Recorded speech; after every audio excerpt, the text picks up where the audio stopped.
Relator, ministro Marco Aurélio.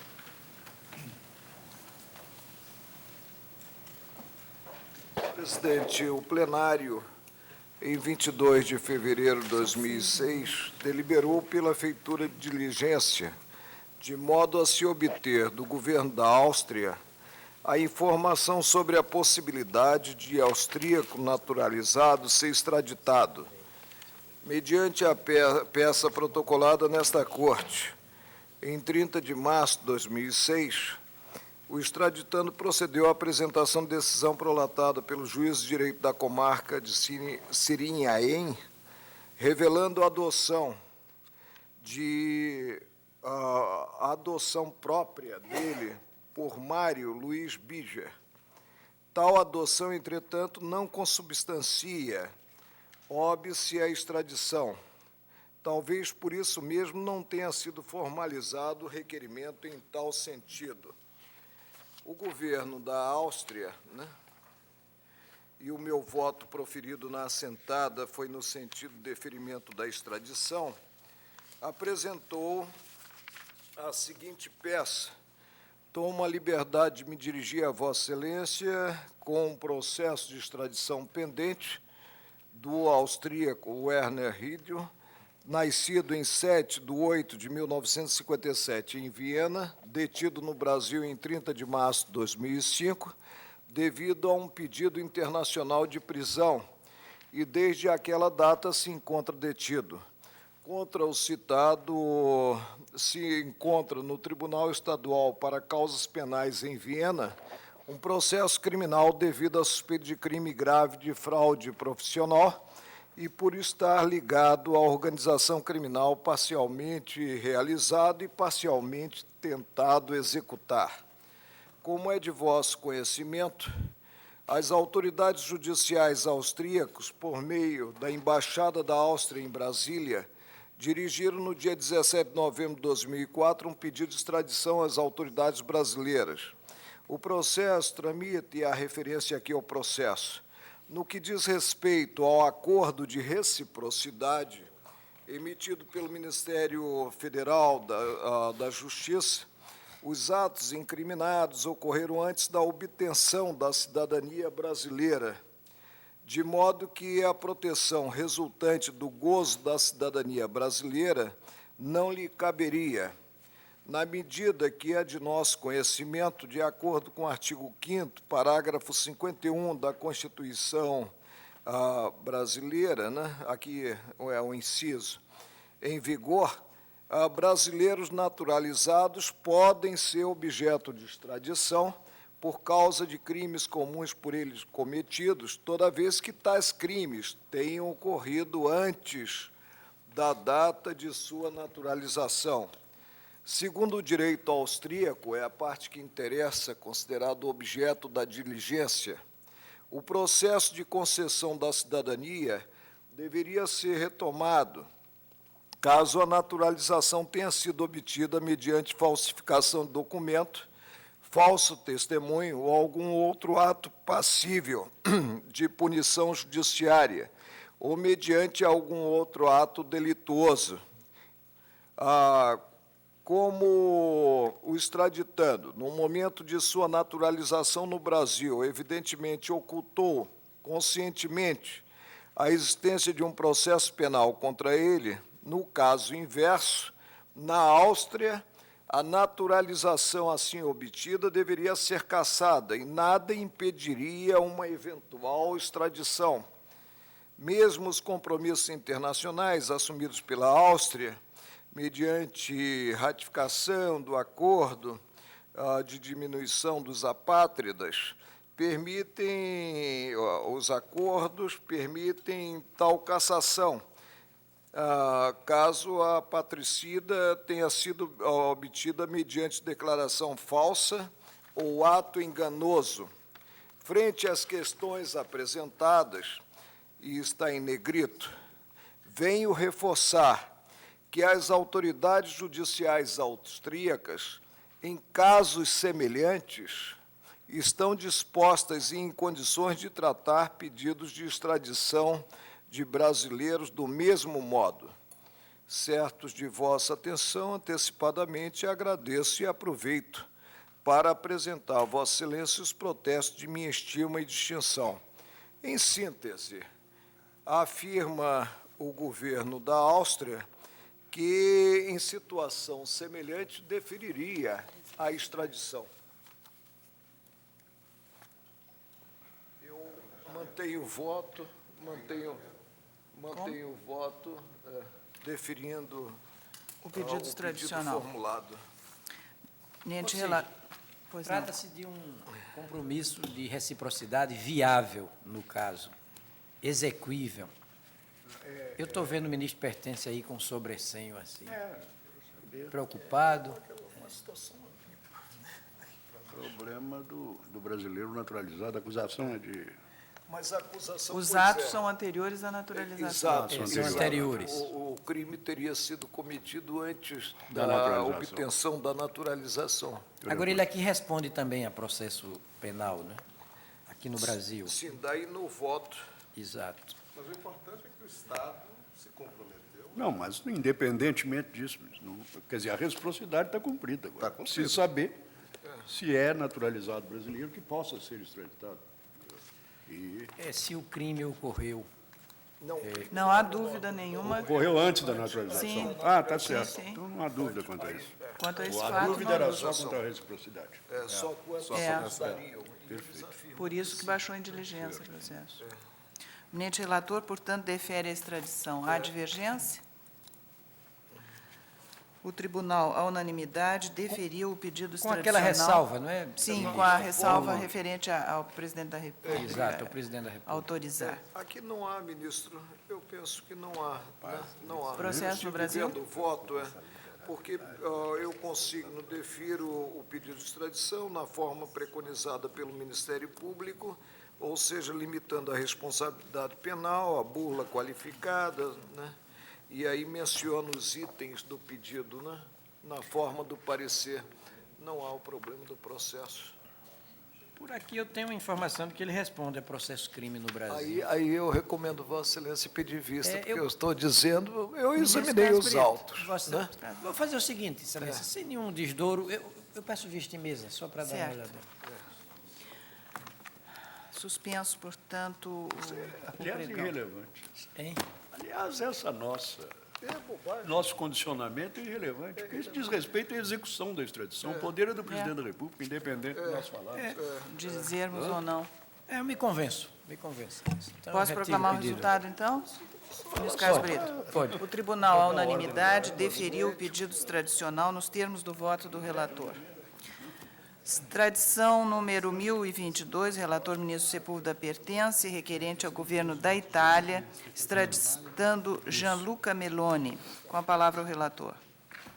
Senhora Presidente, a República Italiana, por sua embaixada invocando o tratado com o Brasil, requer a extradição do senhor nacional Gianluca Meloni, alvo de ordem de prisão preventiva emanada em 2004 do juiz das investigações preliminares junto ao Tribunal de Cagliari, pelo crime de formação de quadrilha com objetivo de tráfico de entorpecentes.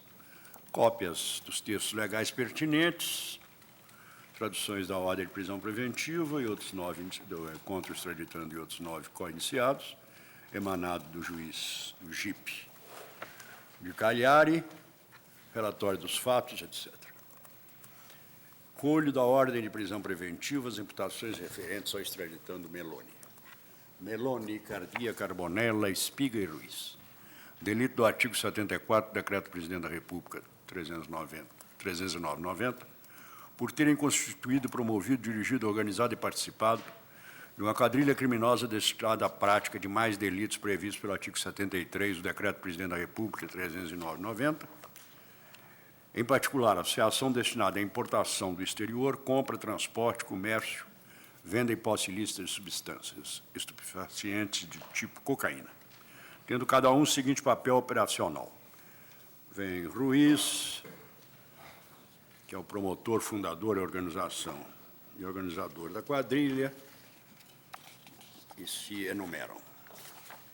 Meloni, que é o extraditando, chefe, promotor, fundador e organizador da associação, com as seguintes funções específicas: relações diretas com Ruiz, e, portanto, direto ou indiretamente, com sócios estrangeiros de Ruiz, com quem, valendo-se da participação de Ruiz, tanto em organização estrangeira como naquela sarda, concordava os fornecimentos a receber com o papel que pode ser justaposto ao que foi apurado e acima descrito em relação a Ruiz. Assistência logística e organizacional a Ruiz, para quem conseguia alojamentos ocultos, de qualquer forma, não assinalados nem dados a conhecer. Encontrar e colocar à disposição telefones registrados a terceiras pessoas, dos quais Ruiz se valia. Recolher e gerir dinheiro para a via da organização, em particular pagamentos sinais de fornecimentos que estavam a chegar ou recebidos. Predisposição dos aspectos organizacionais, quer sob o aspecto de estrutura, casas, etc., quer do ponto de vista dos instrumentos operacionais e tecnológicos, pluralidade de fichas e linhas telefônicas, fixas e móveis, assistência logística também sob o aspecto de números telefônicos, por fim, coordenando e dirigindo a atividade dos outros sócios, em particular a mulher Cardia Daniela, Carbonella Paula, Espiga Alessandro, como também Africano Elisabetta e outros sujeitos atualmente não identificados. Organização no território de Sardenha, em particular na província de Cagliari, da atividade de comercialização, posse e venda das substâncias estupefacientes, dentre as quais aquelas melhor descritas no item 2. Segue a individualização com relação aos outros condiciados. Todos os 10 referidos, decretos. Decreto do Presidente da República, já referido na exposição. E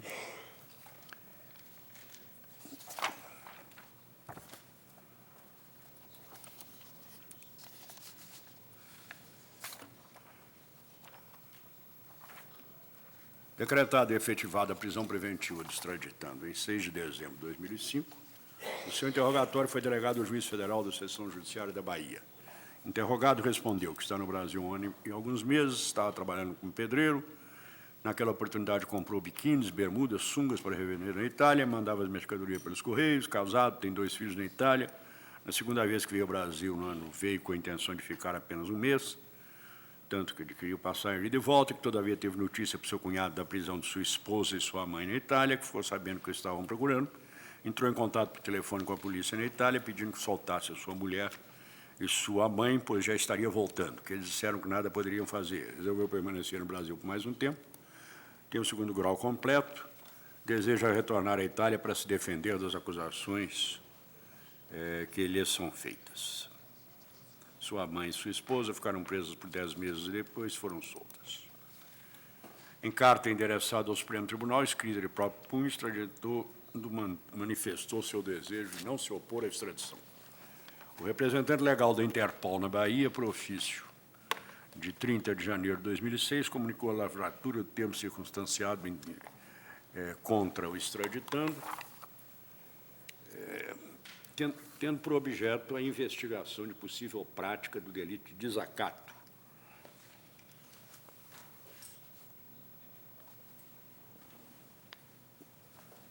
A requerimento da mesma representação da Interpol, autorizei a transferência para o Complexo Prisional do Distrito Federal. A Defensoria Pública da União foi pela Defensoria Pública da União foi oferecida a defesa escrita, na qual se pleiteia o indeferimento do pedido, sob a alegação de que o governo da Itália não efetivou o compromisso de comutação, computar o tempo em que o extraditando permaneceu preso no Brasil, nem há nos autos compromisso formal do governo da Itália para a aplicação de pena não superior ao máximo admitido na lei brasileira há 30 anos. Parecer da Procuradoria-Geral da República pelo deferimento da extradição, com a ressalva dos artigos 89 e 90 do Estatuto, bem como o compromisso do Estado requerente de que, caso seja extraditando condenado, o cumprimento de sua pena não poderá ultrapassar o limite de condenação de 30 anos. É o relatório. O voto de Vossa Excelência. Aduzo a ilustre subprocuradora-geral Cláudia Marques, com a aprovação do eminente Procurador-Geral da República, Antônio Fernandes Souza. Parecer é pela procedência do pedido, ao contrário do que afirmou o extraditando, em sua defesa não há ilegalidade. A promessa de cúmpito do período em que o extraditando esteve preso no Brasil está devidamente prevista no artigo 9 do Tratado de Extradição, razão pela qual não há necessidade de ratificar tal circunstância. Em que pese os argumentos da douta defesa, O fato de o delito de associação para o tráfico ser punido pela legislação italiana com reclusão não inferior a 20 anos não é óbvio ao deferimento do pedido. Para que não possa estar caracterizada a prisão perpétua, basta que o Estado requerente assuma o compromisso de que a pena que eventualmente for imposta extraditando não ultrapasse o limite a que se refere o artigo 75 do Código Penal brasileiro, portanto, não superior a 30 anos de condenação. Nesse sentido, extradição 793, França, Maurício Corrêa. Analisando os pedidos de extradição, constata-se que o requerente dispõe de competência, que é nacional italiano, naquele país teria cometido o ilícito penal que é imputado. Presentes nos autos todos os elementos, é imputado extraditando a prática do delito previsto no artigo 74 do Decreto-Presidente 309/90 da Itália, por haver, em tese, participado na qualidade de organizador, de associação destinada ao tráfico de entorpecentes, cocaína, juntamente com fulano e beltrano, no período de 2002. O crime corresponde à legislação brasileira previsto no artigo 14 da Lei 6368, cuja pena vai de 3 a 6 anos de reclusão. Não se verifica a ocorrência da prescrição, seja à luz do ordenamento jurídico pátrio, seja em face da legislação italiana, tendo em vista que os fatos ocorreram em 2002 e demonstram. Ademais, o fato de constar notícia de lavratura de termo circunstanciado contra o extraditando não constitui óbice o deferimento. A entrega do extraditando será apenas condicionada ao interesse nacional, tal como previsto na Lei 6.815. Artigo 89, que refere, citando o precedente do ministro Celso de Mello, e manifesta-se, então, pela procedência do pedido, com a ressalva dos artigos 89 e 90 do Estatuto Estrangeiro, bem como o compromisso do Estado de que, caso seja extraditado e condenado, o cumprimento de sua pena não poderá ultrapassar o limite da condenação. Digo eu, correto parecer do Ministério Público Federal. Ressalta-se que o fato objeto de termo circunstanciado de ocorrência, desacato, suposta na hipótese de equivalência entre processo instaurado e investigação policial em curso, como já decidiu o tribunal na extradição 673 do Peru e Mogavon, refere-se a delito diverso daquele pelo qual deve o extraditando responder no Estado requerente, o que não induz à denegação da extradição, mas apenas faculta ao Estado requerido, diferir a entrega até a conclusão do processo ou cumprimento da pena.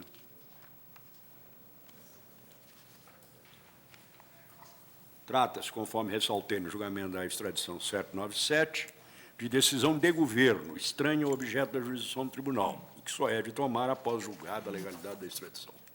Este quadro define o pedido de extradição nos termos do parecer do Ministério Público Federal, meu voto. Eminente relator, defere o pedido de extradição. Há divergência? Proclamo o resultado. O tribunal, à unanimidade, deferiu o pedido extradicional nos termos do voto do relator. Ministro Carlos Brito, chama a julgamento os embargos de declaração na extradição 925 de Vossa Excelência Relator. Embargante é Nelson Alan Penha Macoy, embargado Governo do Paraguai. Senhora presidente, eu vou simplificar. Eu trouxe voto escrito, mas eu tenho o caso como singelo e, por isso, digo que os embargos não merecem acolhida. A extradição 925 foi exaustivamente debatida aqui no plenário, com vários pedidos de vista e votos fundamentados de todos os ministros. Tenho como patente a intenção do embargante em rediscutir o mérito da controvérsia, o que não se enquadra nas hipóteses de cabimento dos declaratórios. Inexistindo omissão a sanar, eu rejeito os embargos. O eminente relator rejeita os embargos de declaração. Há divergência? O tribunal, à unanimidade, rejeitou os embargos de declaração. Ministro Marco Aurélio, Vossa Excelência é relator do inquérito 2282. Allan Kardec Ribeiro Galardo, Cristóvão Ricardo Cavalcante Buarque. Sim. Com a palavra. Allan Kardec Ribeiro Galardo, biólogo residente domiciliado em Macapá, formalizou queixa-crime contra Cristóvão Ricardo Cavalcante Buarque, senador da República, com domicílio em Brasília, Segundo as razões expendidas na inicial, o querelado, apontado como candidato à presidência da República, em visita à capital do Amapá nos dias 6 e 7 de janeiro deste ano, teria feito pela imprensa acusações à honra subjetiva do querelante e à dignidade funcional, considerado o cargo de pesquisador brasileiro, incidido, pois, na glose dos artigos 20 e 21 da Lei 5.250, de 9 de fevereiro de 1967, porquanto afastada a possibilidade de cogitar da boa procedência do que divulgado. O querelante afirma ser dolosa a atuação do senador da República e transcreve o trecho tido como configurador dos crimes contra a honra. Procedo à transcrição, documentando, portanto, a espécie.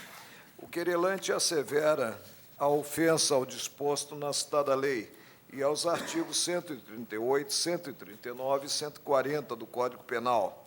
Assegura que o querelado beneficiou-se politicamente dos efeitos das publicações. No tocante à imunidade parlamentar, sustenta que a condição do querelado de presidente da Comissão de Direitos Humanos do Senado não lhe autorizava a fazer as afirmações veiculadas, discorrendo acerca do que chama de desvirtuamento dos integrantes das comissões parlamentares de inquérito, cita artigo de Ives Gandra sobre o direito de investigação de tais comissões, no qual o autor lembra o desempenho do ministro Moreira Alves no processo relativo ao ex-presidente Fernando Collor de Mello. Sob o ângulo da legitimidade ativa, menciona o que decidido no agravo regimental no inquérito 726, Rio de Janeiro, cujo acórdão foi redigido pelo ministro Sepúlveda Pertence e publicado no Diário Tal, e aí transcrevo. O querelante, após aludir à citação do querelado e à audição do Ministério Público, requer sejam impostas ao paciente as sanções combinadas nos dispositivos legais referidos. Acompanhar a inicial as peças, a folha 42 a 45, está a defesa do querelado, que consigna não ter em momento algum atribuído ao querelante as práticas criminosas. Alega que na inicial sequer resta esclarecida a atividade desenvolvida pelo querelante e a ligação com a biopirataria, a tortura e outros delitos, e por isso pleiteia a rejeição da queixa. Evoca precedentes, e cito aqui o inquérito 2065 do Ceará, e a questão de ordem no inquérito 1935, Amapá. Aduz mais que, caso as declarações consubstanciassem crimes, incidiria a previsão do artigo 53 da Carta Federal, e transcrevo, pois o querelado compareceu ao Amapá na qualidade de presidente da Comissão de Direitos Humanos do Senado, para investigar denúncias de tortura já apuradas pelo Ministério Público do Estado. Na petição de folhas, noticia o querelado haver sido impetrado em favor do querelante habeas corpus, no qual feita referência à investigação em curso, bem como a circunstância de 5 ribeirinhos a ele terem imputado o crime. O Procurador-Geral da República, a folha 137 a 139, manifesta-se pela rejeição da queixa-crime. Em síntese, ressalta que, da leitura das reportagens reproduzidas na inicial, depreende-se não haver o querelado acusado o querelante de cometimento de ato definido em lei como crime. A visita ao Estado do Amapá decorreu de denúncia de desvirtuamentos de pesquisas com violação dos direitos humanos das pessoas envolvidas. Salienta que as infrações tipificadas nos artigos 20 e 21 da Lei de Imprensa, calúnia e difamação, exigem o dolo específico. O querelado agira no exercício das funções próprias ao cargo de senador, dado a atrair a imunidade parlamentar, é o relatório. O voto de Vossa Excelência.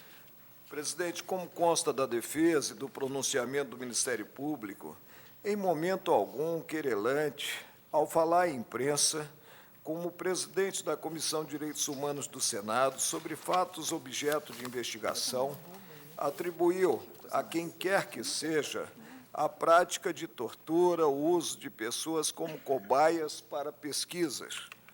O trecho transcrito na inicial revela generalidade. Se os colegas quiserem, eu procedo à leitura.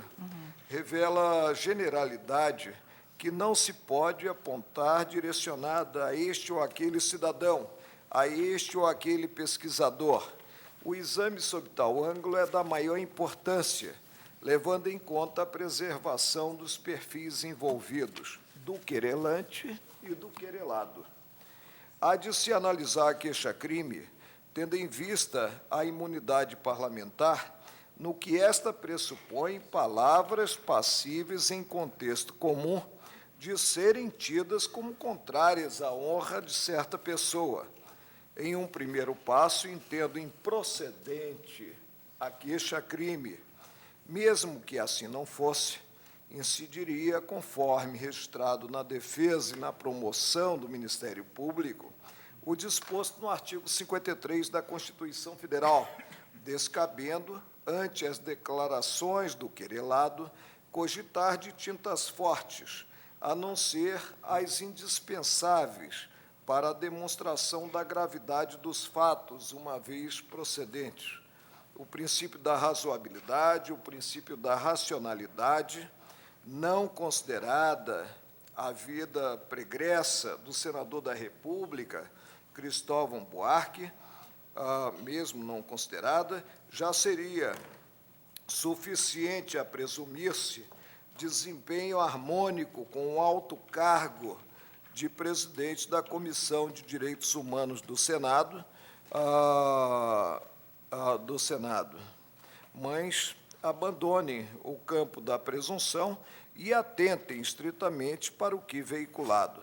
Julgo improcedente o pedido formulado na queixa-crime. Com arquivamento. Em dúvidas, podemos pronunciar esse. Acho que o caso parece ineludivelmente de imunidade parlamentar. Mas precede Não. precede a configuração ou não? Não, ministro. A meu ver, Se nós precede. estamos julgando procedente, nós podíamos estar recebendo aqui. Mas, ministro, eu só posso cogitar de imunidade se houver objeto para evocar-se a imunidade. Não, data vênia. Não havendo Não, objeto data vênia, para essa evocação, né? Trata-se de uma entrevista de um presidente de uma comissão da Câmara em que se alude aos fatos que estariam sob investigação. Isso está claramente coberto pela imunidade material, e se há imunidade material, Inclusive, diz respeito à comissão de que Sim, ele participava. Aí é concepção. É concepção e cada qual Sim, faz ministro, juízo claro, com o maior respeito que eu sobre estou a falando. matéria. Mas eu acho que, havendo imunidade, O que pressuponho Prevalece é a que não posso cogitar de imunidade, adentrar esse campo para saber se o fato está coberto ou não pela imunidade, se a priori esse fato não consubstancia. Ministro, se o presidente... Mas, ministro, é uma se o concepção. Sim, ministro. É uma também, concepção. Também, eu apenas Agora, o colegiado que tem uma convicção que é absoluta. decidir estará bem. Que é absoluta para outros casos. No caso está aberto, patente. E se não estivesse? Exato, nós poderíamos dizer. Poderíamos Não, dizer. excelência, se o caso excelência. era de calúnia. Mas veja, excelência, eu só posso Não, ministro, se houver cogitar, eu só posso cogitar do Instituto da Imunidade ser de início. O que há sacado consubstancia delito e se guarda o elo com o exercício do mandato. Ora, se, examinando a matéria, eu concluo que, expungida a qualidade de senador da República, o próprio fato não consubstancia crime, né, eu julgo improcedente. Mas o próprio querelante se sentiu atingido em sua honra subjetivamente. E nós não podemos julgar sequer a delibação do recebimento ou não da queixa, se o fato está coberto pela imunidade. Imaginemos que houvesse Então, realmente então uma imputação pessoal. é o caso de Nós iríamos fecharmos dizer, o protocolo existe a calúnia, qualquer queixa mas- contra parlamentar, porque a premissa é a imunidade, pouco importando o que Examina-se veiculado. o fato. Damos de Examina-se- barato se consubstancia ou não crime. Não, ministro. Perfeito. Eu não respeito a convicção de Vossa Excelência, mas sou obrigado a levantar a preliminar de que o caso é simplesmente Eu penso que o de parecer encerrar o nesse processo por estar o fato coberto pela sentido, eu imunidade penso que o parecer, parlamentar do o crédito. parecer nesse sentido. Com arquivamento Sim. requerido pelo Ministério Público. Essa inviolabilidade, né, chamada de material, é excludente do crime. Ou seja, quem está coberto pela inviolabilidade não comete crime. Sim, então nós não podemos examinar se não fosse a imunidade, E se seria fica crime ou não. pairando Porque no aí poderemos cenário, dizer que sim. fica pairando no cenário que realmente o senador da República Mas não é isso, assacou não tem nada a ver com palavras ofensivas ao querelado. Ministro, o obter dictum de Foi o Vossa que eu Excelência, disse, interessa, creio é subscrito interessa por ao todo o tribunal. perfil do querelado, interessa ao perfil do querelante, né, ter se expungida qualquer dúvida quanto à inexistência de ofensa. Agora sim. Excelência, e se fosse uma caracterizada calúnia? Aí eu Poderíamos nós dizê-lo, existe a calúnia, mas eu não vou processar porque há imunidade. Não, eu apontaria a imunidade. Né? Eu apontaria a imunidade. Né? Tanto que eu digo. Eu confesso, Tanto que eu digo. No respeito à voto, postura de Vossa Excelência, mas, por exemplo, em casos em que não pode haver dúvida, exemplo, queixa instruída por um discurso publicado no Diário do Congresso, discurso parlamentar. Eu não notifico o querelado ou o acusado. Não posso sequer impor a ele esse ônus de responder. Mas foi o que eu disse. Então, vamos fechar o protocolo da corte. Tá bom. Bem, o eminente relator julga Hoje é improcedente. dia de férias, os meninos têm excitados. O ministro se opõe a essa solução, rejeitando simplesmente Rejeitando. a queixa-crime, determinando o arquivamento com base na imunidade material de que goza o parlamentar. Eu indago ao ministro Ricardo Lewandowski como se E o posiciona. Datavênia rejeito também. Ministro Joaquim Barbosa, Também eu rejeito, acompanhando a divergência aberta pelo ministro Pertence. ministro Carlos Brito, No mesmo sentido, com Ministro as devidas César vênias. Senhor presidente, eu não vou tomar posição nessa polêmica. Qualquer resultado para mim, né, do ponto de vista prático, sim, mas eu sou obrigada a acolher o voto de Vossa Excelência. eu acho que é pura e simplesmente uma questão de linguagem. Se rejeitamos, julgamos. Não é não, Substância. Eu estou vendo é a técnica do tribunal. Se fosse uma caracterizada em tese calúnia, Sim, aí eu se o reconheceria a deputado, na tribuna da Câmara dos Deputados, diz, fulano de tal é um assassino porque matou cicrano no dia tal. Eu não chegaria Nós iríamos à primeira parte, a examinar improcedência. se a tipicidade da calúnia Para admitir para depois imunidade dizer que praticou não- a calúnia. Porém- Mas como praticou da tribuna da Câmara, É, perfeito. não pode ser processado. Não, é que, por Me exemplo, preocupa não é esse a caso. legítima defesa, Sim. eu adentro se de início aponto que não há justa causa?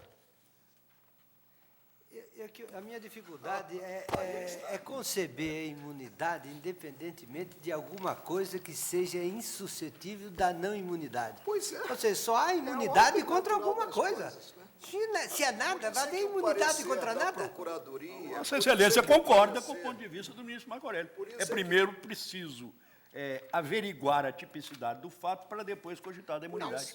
pelo No meu menos caso, tem- não. tem- O tem fato alguma- parecer Guarde, da algum Procuradoria-Geral guarde da República é no que seguinte sentido. justifique a abertura. Não existiu imputação falsa ao querelante de fato delitoso, muito menos de fato ofensivo à sua honra. Nesse contexto, não vejo justa causa para ação penal. Agora, aborda, como eu também abordei, né, Não, no posso passo seguinte, imaginar a a imunidade só porque o deputado, por exemplo, recitou uma poesia. Ele está imune porque recitou a poesia. O problema não se propõe. Interessa, considerados os perfis, a definição. O perfil do querelado e o perfil Material. do querelante. É preciso que haja Então, algum então esse fundamento tribunal de vai primeiro responsabilidade. afirmar que Senão, o eu deputado não tenho o que praticou pensar. um fato Não, típico não. para depois Dizer- rejeitar a queixa porque ele estava coberto pela Eu imunidade. também acho que a Nós estamos inviolabilidade, julgando o deputado, então. Nós estamos falando fato foi típico. o Instituto da Inviolabilidade Eu- de eu- matriz eu- constitucional Eu rejeito prefere a queixa. ou precede a qualquer outra discussão. Ou seja, quando a Constituição diz no artigo 53, os deputados e senadores são invioláveis, civil e penalmente, por quaisquer de suas opiniões, palavras e votos, Significa o que isso, ministro? que já há exclusão de crime. Não há crime. Não se comete o não, crime. Não. Mas com Diz que eles com não podem, inviolabilidade- não, eles são irresponsáveis. Não, aí já é outra coisa. São irresponsáveis. Aí é Ministro, imunidade se são processual. irresponsáveis por suas palavras, o tribunal, então, condiciona a de haver um nexo de implicação recíproca entre o discurso, a entrevista, seja lá que for, e o mandato parlamentar. E eu acho que E é palavra de um deputado com esse nexo, então não podemos indagar se há crime. Perfeito. Não. O meu ponto de vista, vou tentar expor meu ponto de vista, que talvez coincida, em certo sentido, com o ponto de vista do ministro, Exatamente. do uma ministro posição Marco do ministro Aurélio. Aurélio. Quando a Constituição estabelece a imunidade, é para proteger o parlamentar contra o risco de eventual responsabilidade civil e penal. Se não há risco de responsabilidade civil e penal, não há lugar para cogitar da ideia de imunidade. Proteger com o quê? É uma espécie de proteção. Proteção contra o quê? Só se protege contra algum risco. Se não há risco de nada, a proteção não tem sentido. Não opera. Não tem sentido. Eu só posso cogitar da imunidade em relação a alguma coisa que, teoricamente, poderia acarretar a responsabilidade, não fosse a regra da imunidade. Olha... Isto é, a regra da imunidade não me permite cogitar da responsabilidade onde esta poderia ser cogitada. Ora, num caso em que o parlamentar declama uma poesia, eu não preciso pensar em imunidade, porque não há risco de coisa nenhuma. Aí eu conheço Daí tanta eu ter política. redigido, A daí eu ter redigido... Eu não falo imunidade porque isso é de caráter As processual. seguintes- Estou usando a palavra da Constituição, inviolabilidade, que é de caráter Sim, material. mas a Constituição aí foi poética. Não, inviolabilidade significa exclusão de responsabilidade, pura e simplesmente. Por o fato, Na verdade, a criminoso ou não, Constituição- típico ou não, Perfeito. culposo ou não,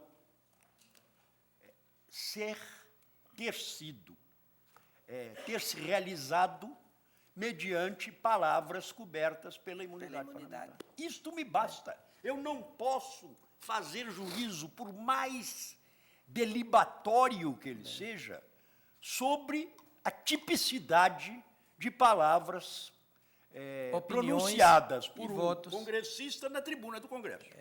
Mas, Daí- mas daí- Modesto, se nós não fizermos isso, nós não podemos sequer avaliar se o caso é caso de... Não, de processo ministro, ou não. está certo que se queixam de ofensas Ué, que o senador teria praticado em entrevista, apresentando-se Como presidente, da presidente comissão. de Direitos Humanos do Senado Federal. Isso. Então, isso basta. Basta. sim, é o que basta. Porque, Se diz que o homem porque há mata, um se juízo diz que o homem não implícito... mata, se ficou em fatos genéricos, nós não podemos averiguar. Não, mas eu não tenho dúvida, eu não quero entrar no A mérito. inviolabilidade é uma Mas blindagem. está entrando, ministro? Não. Está entrando? Não, eu Está não estou julgando entrando? improcedente, não. O caso, Não, o não. caso não serve para essa discussão, ministro. Não, eu não estou Porque entrando nós no mérito. todos estamos absolutamente convencidos, pela leitura da entrevista, que não há referência a ninguém. Nenhuma E não há nada. problema- Não há nada. Nenhuma referência. Não é, Não, para mim, não é caso de sim. imunidade, é caso de nada. Você pratica biopirataria, que a biopirataria é isso. É? Agora, não há nenhuma individualização. Você lê essa Nisso nós estamos de acordo. Presidente, Mas eu presidente. quero é prevenir. Justificar meu ponto de vista. O que eu quero prevenir é outro caso. Presidente. em que a calúnia seja manifesta. Nós podemos dizê-lo? Primeiro, para depois dizer que é imune? Presidente, até para prevenir quanto à redação do acordo, né, eu tinha preparado 2 pequenas emendas, né? A primeira, crime contra a honra, entrevista à imprensa.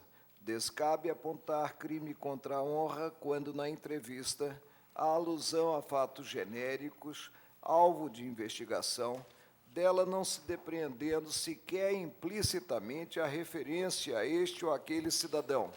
Segunda ementinha, queixa-crime, parlamentar improcedência e imunidade. Em um primeiro passo, cumpre perquirir se o fato atribuído ao parlamentar consubstancia ou não crime, para seguir, se positiva a resposta, adentrasse o campo da imunidade prevista no artigo 53 da Constituição Federal. Senhor presidente, como eu estou votando, eu gostaria só de complementar meu Eu raciocínio. até e como tentar interdito aceitaria a segunda, mas inverteria a ordem dela. Eu quero colocar meu ponto de vista, senhor presidente, nos seguintes termos. A imunidade é uma qualidade subjetiva. Ela diz respeito à pessoa e, portanto, diz respeito à responsabilidade. Isto é, o conceito alvo da imunidade é a responsabilidade, que é uma qualidade de índole absolutamente pessoal. A imunidade não tem nada a ver com o fato objetivo, a qualificação do fato objetivo. Objetivamente, o fato pode ser típico. Subjetivamente, em relação ao parlamentar, a simples circunstância de ser típica não permite que o parlamentar seja submetido a nenhum processo, porque ele goza de uma proteção constitucional de caráter pessoal, que diz respeito a ele, não diz respeito ao fato. O fato não deixa de ser típico porque foi praticado pelo parlamentar. Ele é típico, só que o parlamentar não responde. A Constituição poderia ter dito que os parlamentares são irresponsáveis. Não disse por outros motivos.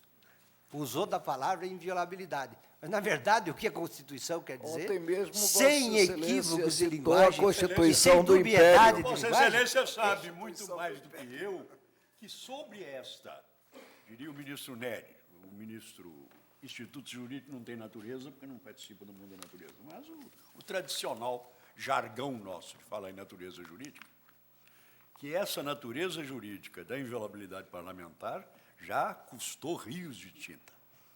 Não, sem Se dúvida. é causa de responsabilidade, se é causa de exclusão da culpabilidade, Não, exclusão não, da... eu até da- admito da que isso ilicitude. que seja exclusão de culpabilidade. Não, que não, seja, culpabilidade, evidentemente. Tudo bem, mas é o que eu estou dizendo é que ela não atinge o fato objetivo em si. E que, portanto, a imunidade é um conceito que só aparece Por isso ela incide quando ainda com há fatos... algum risco Sim, ministro. Tanto há um risco que de há um risco. responsabilidade que seria atuada não fosse a norma constitucional. Em outras palavras, é preciso que, pelo menos, haja tem que recorrer à aparência de algum fato típico para cogitar e dizer, neste caso, eu não posso fazer nada, porque, mesmo que ele seja típico, não preciso examinar os outros caracteres da configuração de crime, por isso eu não digo que é crime. Nós não podemos realmente analisar se houve ou não houve crime, porque o crime não é só o fato típico. O crime é mais do que o fato típico.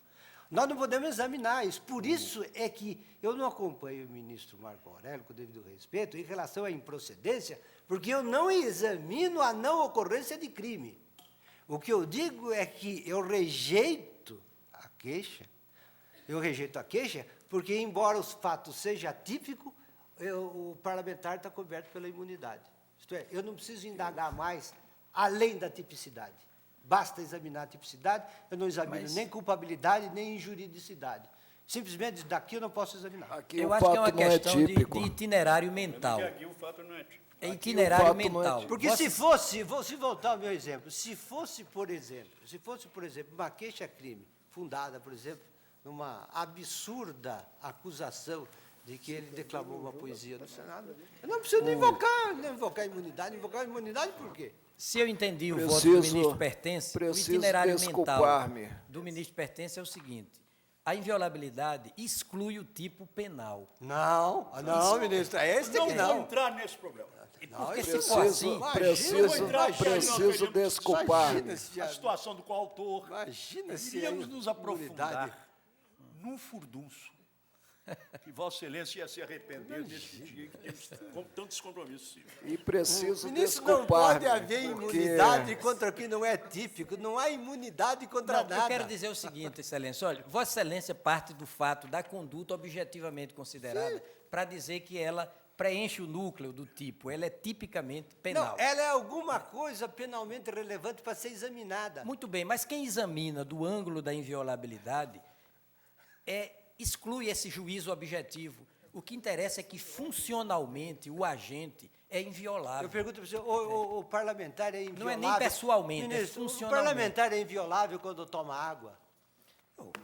Mas aí, Excelência, nem se cogita disso. Pois é. Porque não cabe inviolabilidade. Porque, nesse- exatamente, nesse porque caso. tomar água, tomar água e praticar um não é fato atípico é a mesma coisa. O Não é, fato não. não é típico. Não é não. Ministro, tomar água e praticar um fato atípico penalmente é a mesma coisa. É nada. Eu acho que nada. não. Está linda, mas eu gostaria não fosse. Se for por aí, nós vamos dar com os burros Se na estivéssemos água. num seminário. Se for por esse raciocínio. De indagar se o beber água em determinadas circunstâncias na tribuna da Câmara não pode ser uma injúria a um determinado deputado. Presidente, a última palavra no caso. Né? Gostei desse Eu exemplo. devo pedir desculpas a Vossa Excelência, Eu não porque excluo ao nada, pedir, nem a poesia, né? ao pleitear o pregão do processo, eu disse que a questão era simples. Eu Isso entendo acontece que muito nessa casa. o ordenamento penal não tem como incriminar aquilo que a Constituição autoriza. Palavras de um deputado incriminar, ligadas ao ministro, mandato. Não é incriminar, é não Isto- processar. Para não Este é que é o submeter. fato objetivo coberto pela imunidade. Até imunidade. aí nós temos que ir. São palavras de um senador absolutamente ligadas ao exercício do seu mandato no alcance maior que temos dado a essa expressão. Estou de Basta. pleno acordo. Se é típico, se não é típico. Nada mais se discute. Não, mas se não é típico, não tem que examinar nada, nem imunidade. Nada. Bom, ministro. É a mesma coisa que se ele tivesse tomado um copo d'água e a acusação foi de que ele tomou água. Você tomou água, assim, e daí que tomou água? Não, ele é imune porque tomou água, portanto eu não posso examinar se ele tomou água, é crime ou não. Muito bem.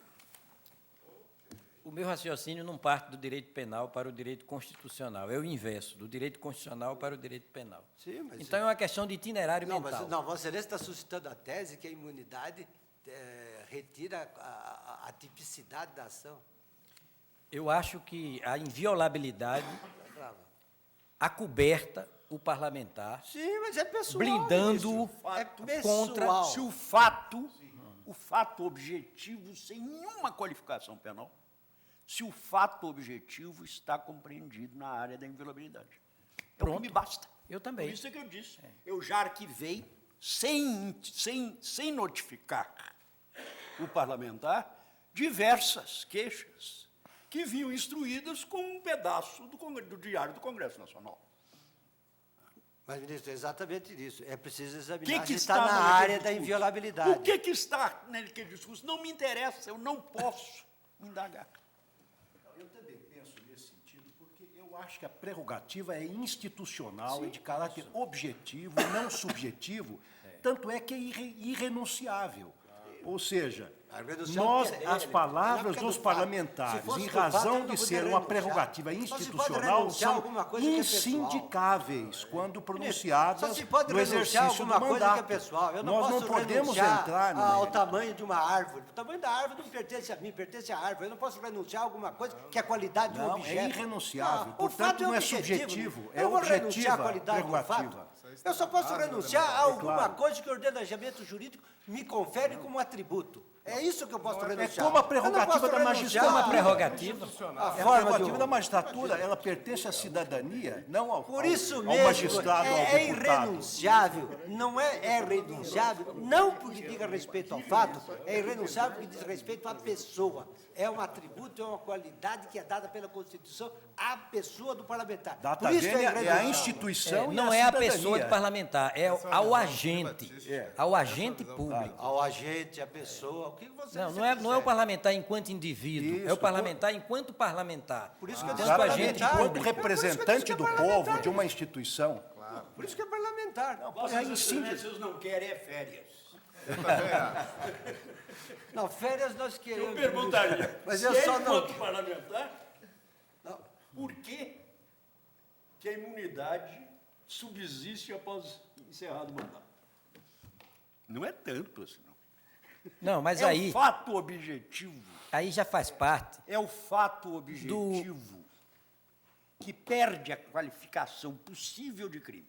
Sim, de crime. São palavras do deputado ou senador. De crime, estou de acordo. Em ligação com o mandato, com a qualidade de parlamentar, o fato, seja típico, não seja típico, seja culposo, não seja culposo, porque nós não vamos indagar isso, está coberto pela inviolabilidade.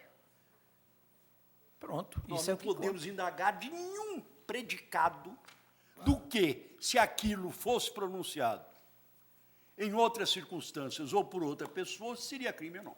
Nem tipicidade, De nem qualquer culpabilidade. forma, Mas, nós ministro, a temos... dificuldade é exatamente de estabelecer a pertinência da invocação da imunidade quando o ato não está na área da inviolabilidade. Isto é, há atos que são absolutamente ver o envolvimento irrelevantes de para esse voto, efeito. opinião. São absolutamente irrelevantes. Mas eu quero que Vossa Excelência raciocine, por isso que eu arguí isso aqui, que no caso é irrelevante. Sim, por isso é que eu não julgo improcedente, porque eu não examino se houve ou não houve crime.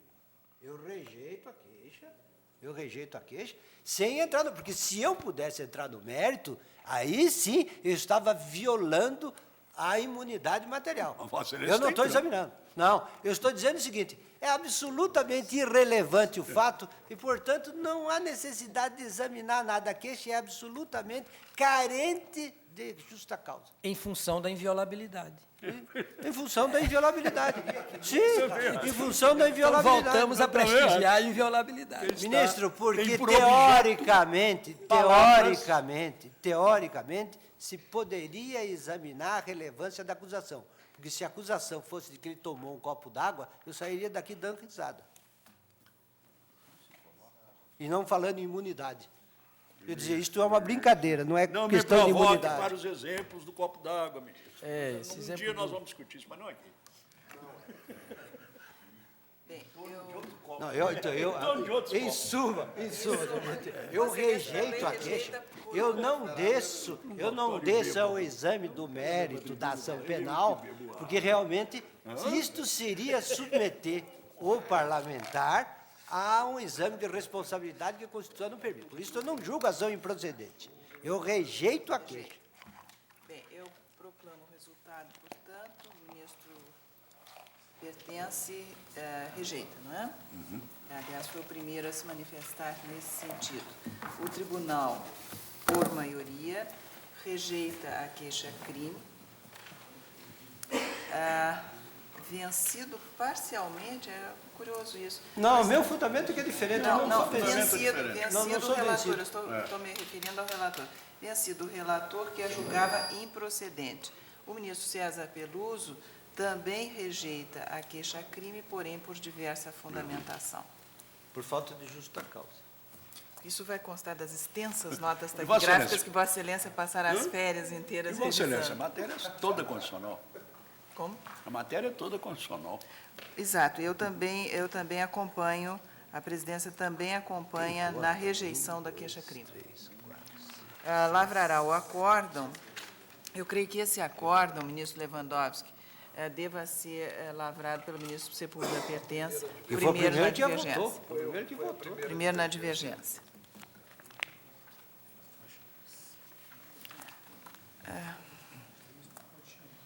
Senhores ministros, eu gostaria de trazer um caso simples.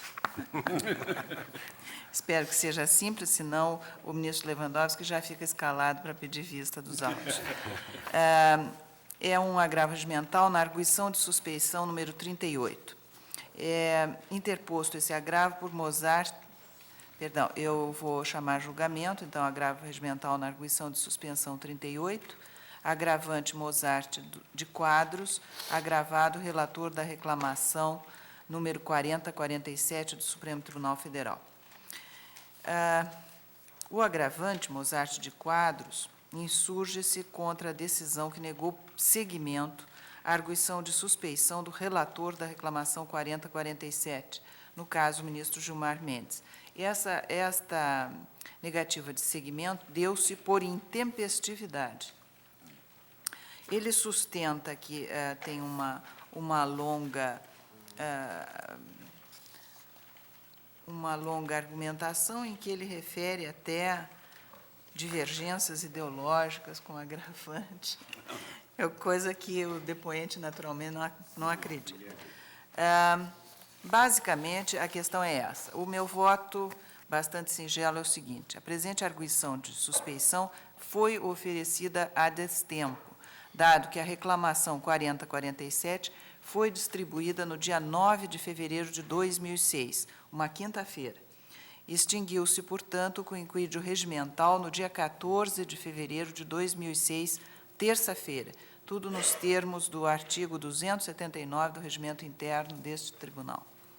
A petição de arguição somente foi apresentada, no entanto, no dia 2 de maio de 2006. A finalidade da exceção de impedimento ou da exceção de suspeição é a de afastar magistrado eventualmente impedido ou suspeito da condução do processo antes do julgamento da causa. O meu voto, portanto, é pela manutenção da decisão agravada. Há divergência? Não. Rejeitado, portanto, o agravo regimental. Decisão unânime.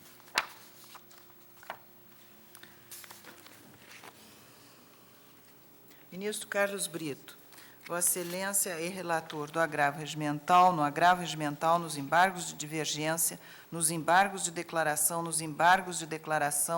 recurso extraordinário 363.328, agravante Eulina de Jesus Pereira e agravado Banco do Brasil. Eu espero que o voto de Vossa Excelência seja mais breve do que esta longa enumeração de recursos. Verdade. Senhora Presidente, realmente agravo contra a decisão que negou seguimento a embargos de divergência, estes protocolados antes da publicação do acordo embargado. Esse recurso extemporâneo foi interposto aqui no Supremo e a parte não teve acesso à decisão recorrida antes da publicação. Portanto, eu sou pelo desprovimento do agravo. Há divergência? Presidente, eu peço vênia para divergir. Geralmente, a glosa incide quando se extravasa o prazo recursal. E sabemos que o brasileiro deixa para fazer tudo na última hora, né? O que é que nós estamos verificando? Que desta ou daquela forma, não vou aqui investigar, a parte, o representante processual da parte, tem acesso ao acordo antes da publicação. E aí se dá por intimado e interpõe o recurso. E nesse recurso, que é juntado, inclusive, após a juntada da decisão impugnada, veicula o ataque a essa decisão. Indaga-se, podemos cogitar aí de uma precocidade, da interposição precoce a ponto de merecer o rótulo de intempestiva? A resposta para mim é desenganadamente negativa. Por isso, eu peço vênia ao relator para prover o agravo. Mas eu indago a Vossa Excelência, mesmo que ele não tenha tomado ciência formalmente, Vossa Excelência, então, não ouviu o voto que proferi. Para fazer essa indagação, não ouviu o voto que proferi. A premissa de meu voto foi única. Não, Ou seja, a adequação considerado que decidido, o conhecimento, a revelação nas razões recursais. E estamos de pilha nova no último dia do primeiro semestre de 2006. Que bom, que bom. Já percebi. Né? Que bom, que bom.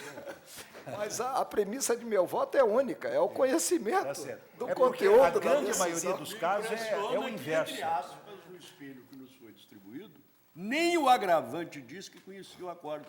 Ele disse que conhecia a decisão da publicação da ata da sessão. Eu não conhecia os fundamentos. Exatamente. Eu Aí é outra acompanho a Vossa Aí Excelência. eu não ouvi Não, está aqui. esse dado. Foi esse aqui, ó. Não, tem aqui, mas não, eu não li. Eu apenas votei, Este é o votei de ouvido, Aí né? é uma pá de cal. Considerado Eu acompanhei Vossa calculado pelo Excelência, relator. e são os casos de São Paulo, sobretudo, em que o acórdão vai aos autos antes da publicação. Então, nós temos, muitas vezes, considerado Temos oportuno. flexibilizado. Agora, aqui não, o agravante diz que conheceu por causa da ata da sessão.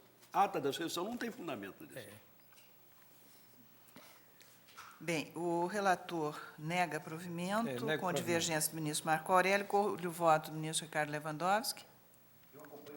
Ministro Joaquim Barbosa. Ministro César Peluso. Eu vou pedir vênia ao relator, aliás, a posição que nós já fixamos na primeira turma, tínhamos fixado, distinguindo exatamente a partir dos casos de São Paulo, em que o acordo é juntado aos autos antes da publicação pelo Diário Oficial, e com a sua juntada aos autos, ele já se torna ato público no sentido de acessível ao público e componente do processo O que elementar não foi do o processo. caso. Não estava nos autos? Não. Insistir no agravante disso, que embora os... Conheceu pela ata da sessão. E já estava publicada a ata da sessão. Ah, não, quer dizer, Então, o já acordo sabia. não estava nos Não, autos. não estava nos Ah, autos. se o acordo não estava Eu nos cito autos... parte de Ele conheceu o jurisprudência, resultado inclusive do Vossa julgamento Excelência, pela ministro ata César da Peluso. sessão. Pela ata da sessão, isso sim. Aí precisa ser paranormal para saber o que está no acordo. Vossa Excelência acompanha para negar provimento. Então, eu peço vênia, eu vou acompanhar o relator, porque se estivesse nos autos... a Bem, eu publicação- também cederia se tivesse nos autos. Isso, aí está... Não, então, da coisa, eu peço perdão, realmente, aí não. Ministro pertence Ele está também. recorrendo por paranormalidade. O tribunal, por maioria, negou provimento ao agravo regimental nos termos do voto do relator, vencido o ministro Marco Aurélio, que lhe dava provimento. Ministro Ricardo Lewandowski, Vossa Excelência é relator do agravo regimental na reclamação 2795. Agravante é a Companhia Energética de Goiás e agravado o Tribunal Superior do Trabalho, também juiz de direito da 4ª Vara do Trabalho de Goiânia.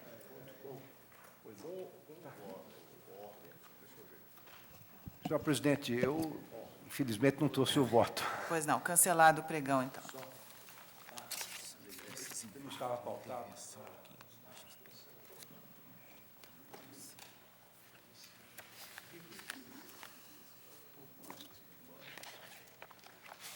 Senhores ministros, trago a julgamento embargos de declaração no agravo regimental na intervenção federal 770.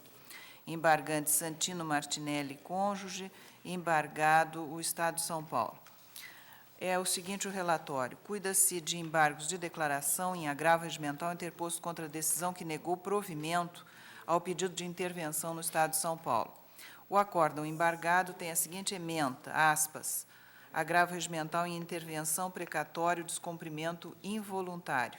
Descumprimento voluntário e intencional de decisão transitada em julgado, pressuposto indispensável ao acolhimento do pedido de intervenção federal.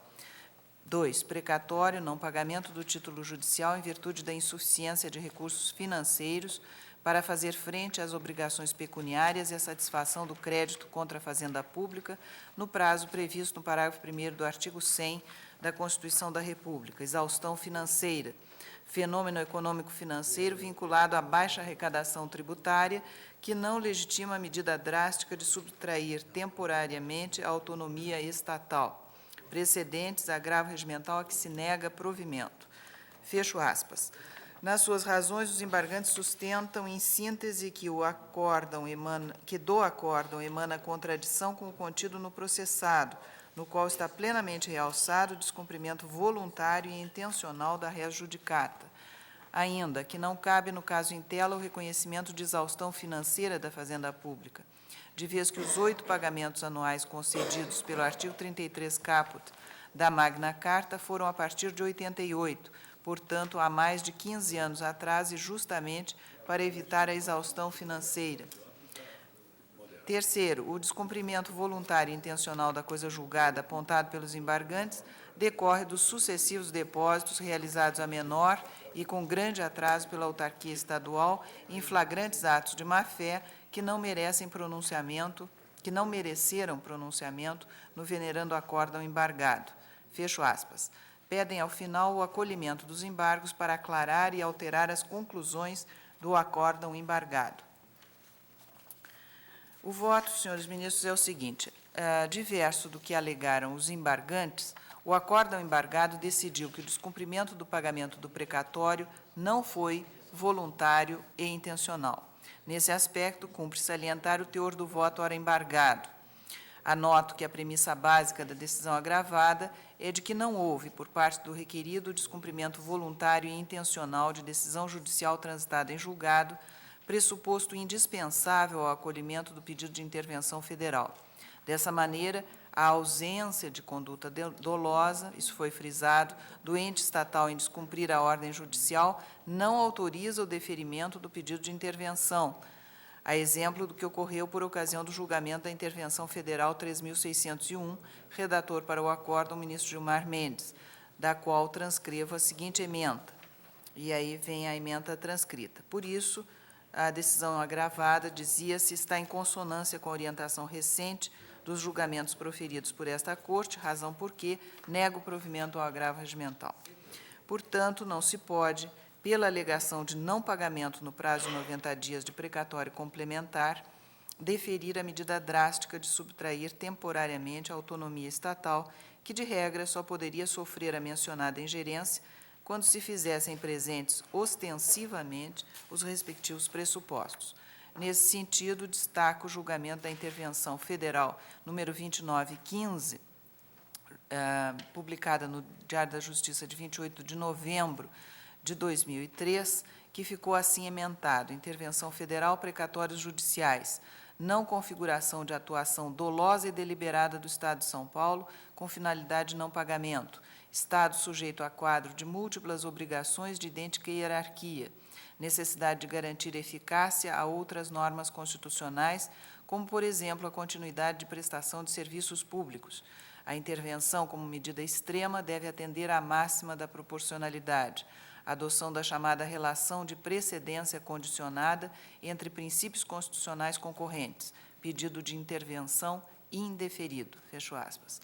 Além disso, ainda que nesse ponto fosse possível aos embargantes obter a modificação do julgado, remanesceria o fundamento sobre a necessidade de expedição de novo precatório, processado na forma do artigo 100 da Constituição Federal. Por todas essas razões, estando a decisão embargada em consonância com a orientação dos julgamentos proferidos por esta Corte, rejeito os embargos de declaração, porque não configuradas hipóteses de contradição e omissão apontadas. É como voto. Ministro Ricardo Lewandowski. Pois não. A decisão quanto ao elemento subjetivo, que seria o dolo, né? Sim, a ausência de conduta dolosa foi expressamente. Essa decisão ela já foi formalizada. Sim. E ele vem insistindo Sim. em afastar a premissa do colegiado. Exato. Né? Então, acompanho, Vossa Excelência. Ministro Ricardo Lewandowski. Ministro Joaquim Barbosa. Ministro Carlos Brito. Ministro César Peluso. Ministro Marco Aurélio. Acompanho, Vossa Excelência, tendo em conta que não há realmente omissão, contradição, obscuridade. O tribunal assentou e assentou contra o meu voto que, para se chegar à intervenção, necessário é que o governante seja um verdadeiro sádico, ou seja, tenha numerário e não efetue, né, os pagamentos. Você tem certeza que é tudo igual?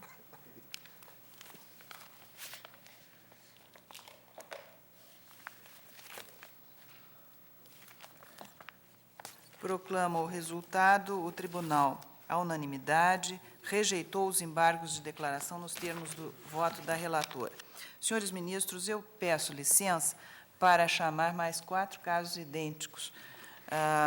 Os embargos de declaração no agravo regimental na intervenção 1012, São Paulo, embargante Antônio Silveira Campos e cônjuge embargado do Estado de São Paulo. Os embargos de declaração no agravo regimental na intervenção 2432, embargante Luzia Rodrigues dos Santos, o embargado ainda o Estado de São Paulo, embargos de declaração no agravo regimental na intervenção 3094, embargante Antônio Ferreira dos Santos, embargado também o Estado de São Paulo, embargos de declaração no agravo regimental na intervenção 3526, embargante Renato Belliomini e outros, embargado também o Estado de São Paulo. Com variantes de argumentação, a matéria é idêntica, a solução que dou a todos estes embargos também é idêntica ao caso anterior. Estou rejeitando os embargos. Há divergência? Proclamo o resultado: embargos de declaração rejeitados. Decisão unânime válida para os 4 casos chamados a julgamento.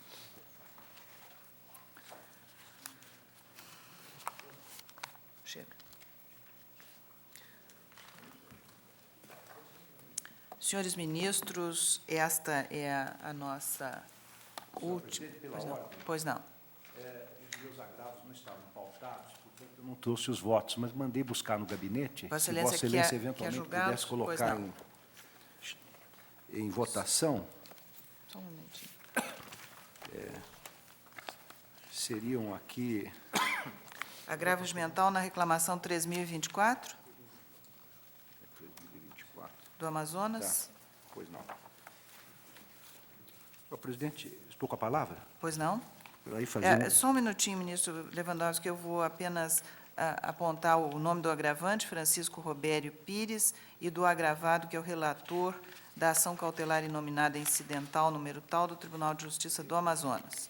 Com a palavra, Vossa Excelência. Pois não, eu tenho um voto escrito e procurarei fazer um breve resumo.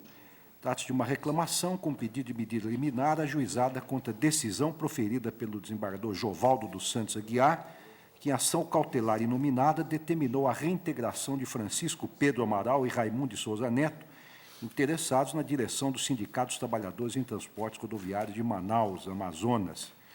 O reclamante alega usurpação da competência do Supremo Tribunal Federal, pois, estando os autos da referida ação civil inominada incidental nesta Corte, autuados como a ação ordinária número tal, cessa a competência do órgão reclamado para decidir naqueles autos.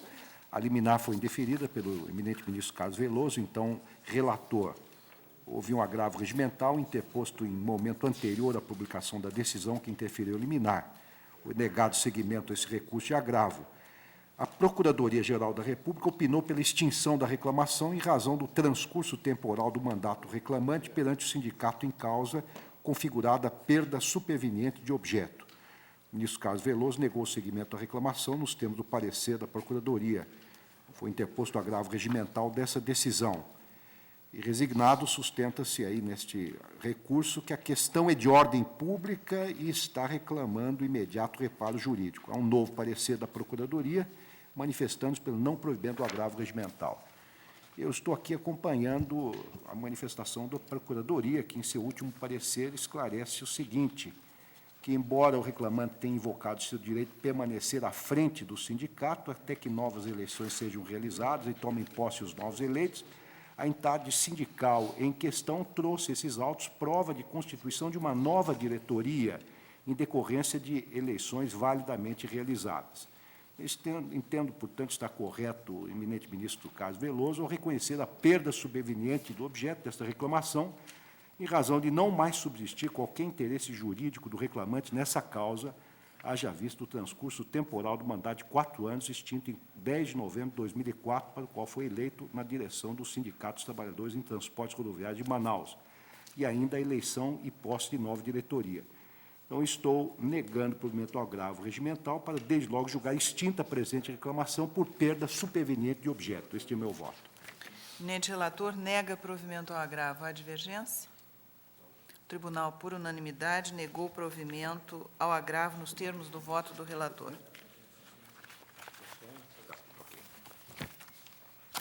Acabou? Não. Senhores ministros, esta é a nossa última sessão deste primeiro semestre de 2006, e eu faço um breve relatório das nossas atividades. Vossas Excelências receberam nas bancadas. Relatório relativo à prestação jurisdicional deste semestre, antes de mais nada, em que, inobstante os inúmeros feriados e todas as ocorrências do semestre, ainda assim o tribunal teve um número significativo de decisões, somando-se apenas para o primeiro semestre, até a data de ontem, 51.632 decisões do tribunal. Entre as diversas ações desenvolvidas pelo tribunal, que também estão relacionadas no caderno que Vossas Excelências receberam, eu gostaria, antes de mais nada, de assinalar umas novidades tecnológicas que estão sendo introduzidas com o projeto de sistema de processo eletrônico. Nós, em conjunto com o Superior Tribunal de Justiça, passaremos dentro em breve a receber de um projeto piloto que inclui alguns dos tribunais estaduais e federais do país, os nossos recursos extraordinários e o STJ, os seus recursos especiais, pela via eletrônica, sem papel. Evidentemente, cada um dos relatores, se assim entender necessário, fará requisitar os autos completos, mas sempre que possível, nós poderemos decidir questão de direito apenas com os dados que virão neste formato. É um projeto piloto que, possivelmente, já no segundo semestre, nós trataremos de nos adaptar à nova sistemática e que resultará numa enorme agilização, além, naturalmente, de grande economia.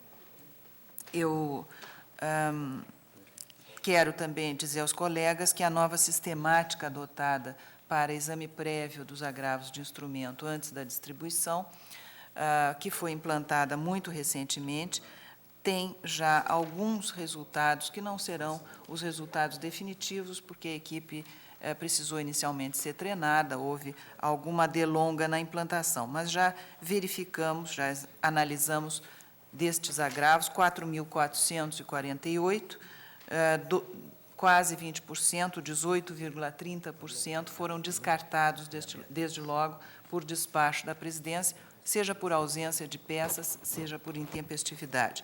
Os demais terão o prosseguimento garantido, com autuação e distribuição aos relatores.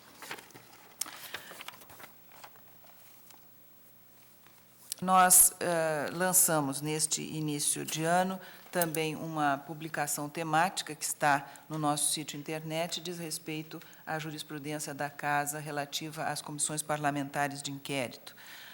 Estamos providenciando, junto ao Senado, uma edição em papel deste texto, mas já está o texto integralmente disponível na internet. Pretendemos dar sequência a essas publicações temáticas. O próximo volume eletrônico será, então, relativo às extradições. E estará disponível a partir de setembro, segundo nos informa a doutora Altair, nossa diretora, e nós pretendemos ainda publicar até o final do mês de julho, porque a documentação já estava trabalhando nisso, um outro volume eletrônico que diz respeito ao processamento de ADIs, ADCs e ADPFs, e também mais um outro volume que diz respeito às questões de ordem julgadas nesse plenário, ou seja, todas aquelas questões que encaminham a solução de problemas de processamento neste plenário estarão acessíveis a todos os interessados, também pela internet. Nós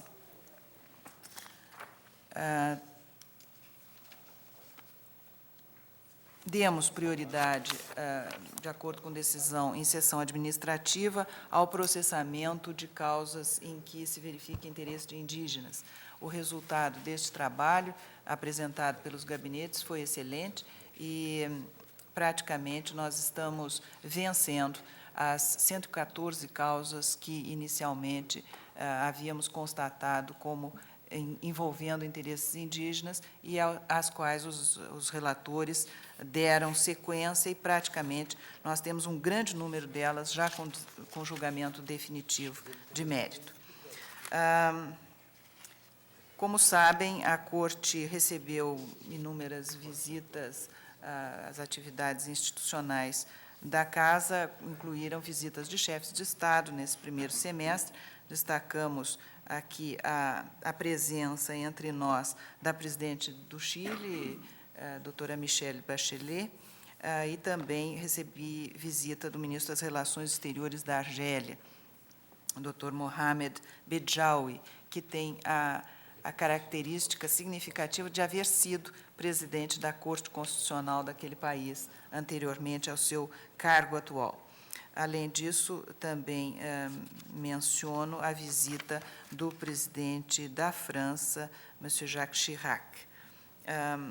Outras atividades que merecem destaque são as posses dos novos colegas, Ricardo Lewandowski, Carmen Lúcia Antunes Rocha, que vêm compor e deixar completo o quadro deste tribunal.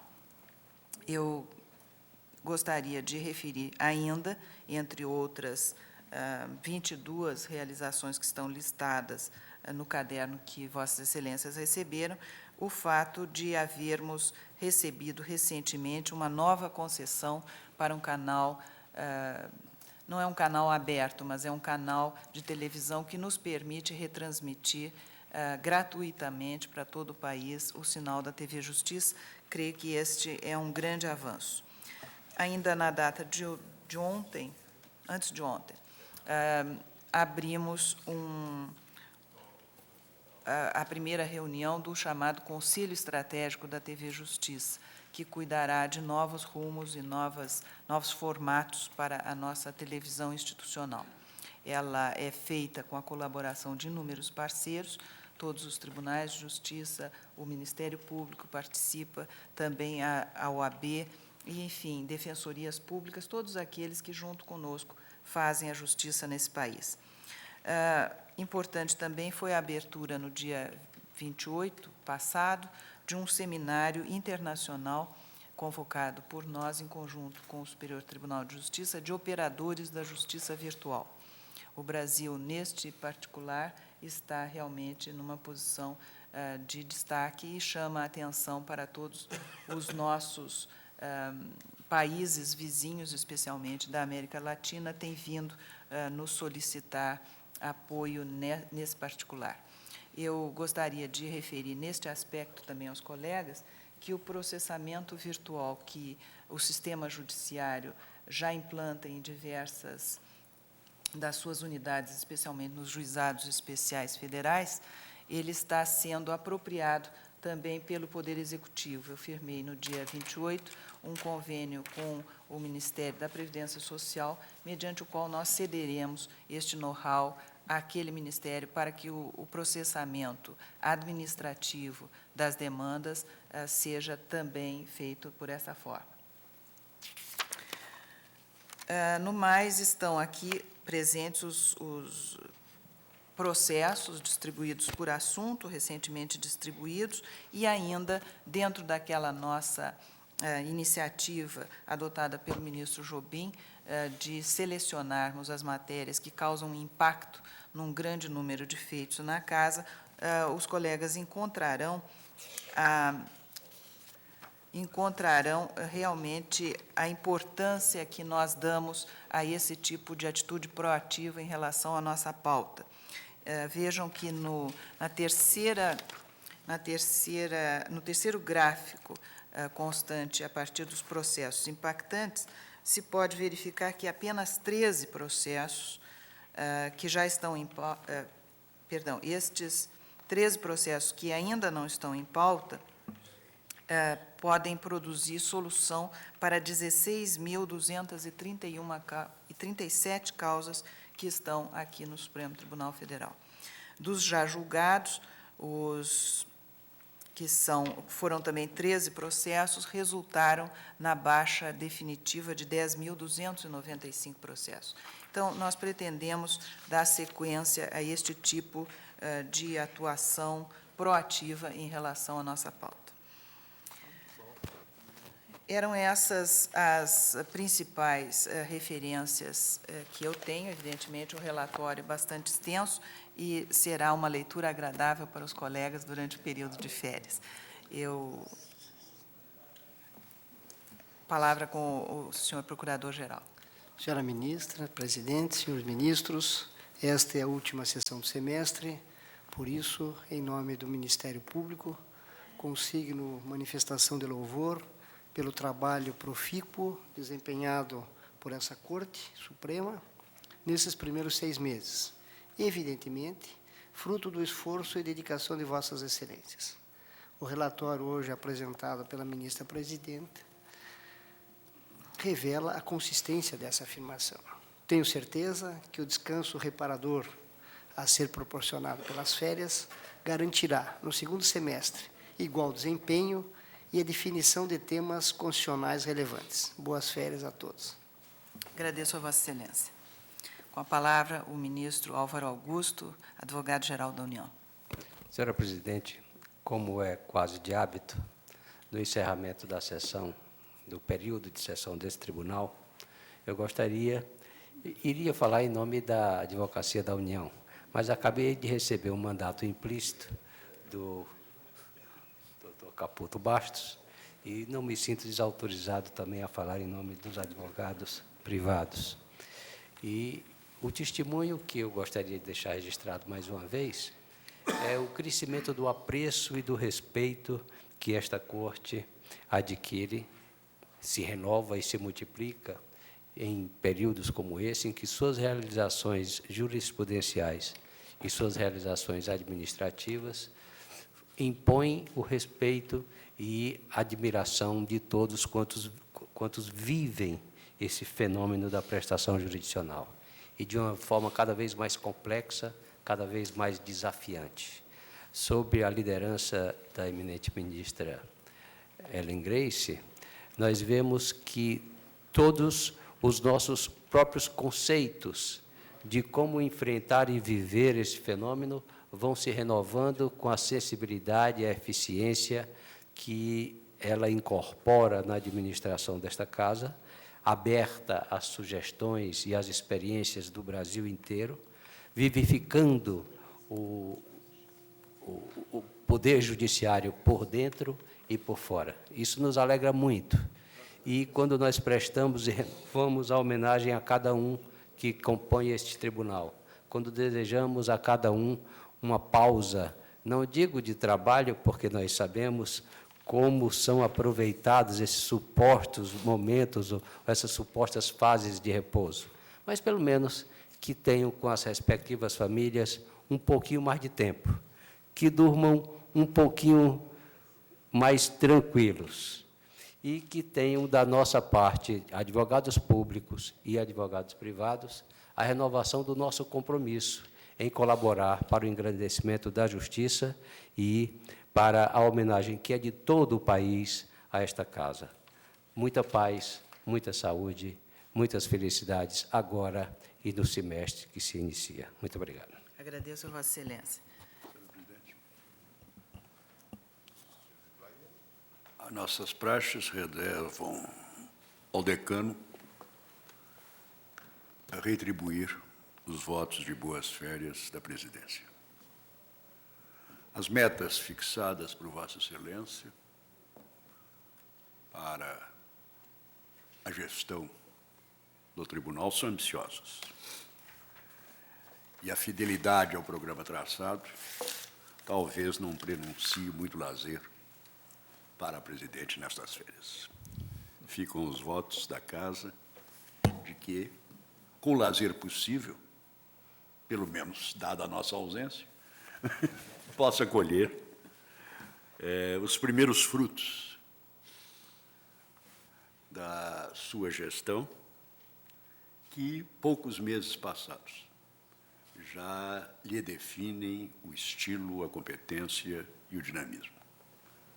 Ao mesmo tempo em que estendo esses votos das boas férias possíveis ao eminente Procurador-Geral, aos ilustres advogados que militam nesta casa e aos seus fiéis e dedicados servidores. Agradeço ao senhor decano do tribunal, ministro Sepúlveda Pertence, ao senhor procurador-geral, senhor advogado-geral, em nome da Corte, os votos que nos são formulados. E encerramos, então, esta sessão e este semestre, aguardando que o próximo seja tão proveitoso ou mais do que foi o primeiro semestre de 2006. Está encerrada a sessão. Senhores ministros, nós permanecemos porque vamos fazer a sessão administrativa aqui mesmo.